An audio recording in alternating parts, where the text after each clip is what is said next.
Muling nanindigan si Pangulong Rodrigo Duterte at Senator Bato de la Rosa na hindi sila sisipot sa gagawing investigasyon ng Kamara.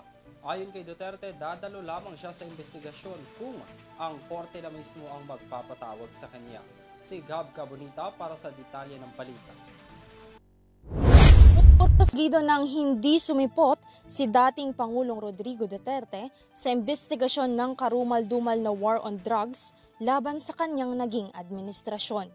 Ito'y matapos sabihin ng kanyang dating tagapagsalita na hindi umano natatakot si Duterte na harapin ang mga investigasyon sa kanya, pero sa korte at hindi raw sa House investigation. Naniniwala raw si Duterte sa kanyang right against self-incrimination.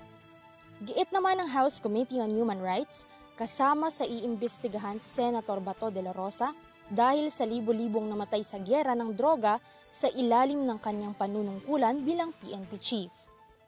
Sinabi ni de la Rosa na hindi raw siya dadalo sa pagdinig dahil sinusunod niya ang kautusan ni Senate President Cheese Escudero at ang interparliamentary o interchamber courtesy.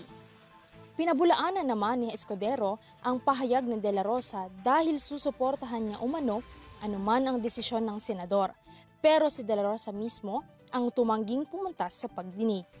Samantala, ayon kay Manila Representative Benny Abante, ang chairman ng House Committee on Human Rights, iimbestigahan si de la Rosa bilang hepe ng kapulisan at hindi bilang senador. Kinakailangan umanong linawin ni de la Rosa ang kanyang sarili at pakinggan ang mga biktima, nadamay man sila o hindi. Para sa EuroTV News, ako si Gab Cabonita, sumasaludo sa bawat Pilipino.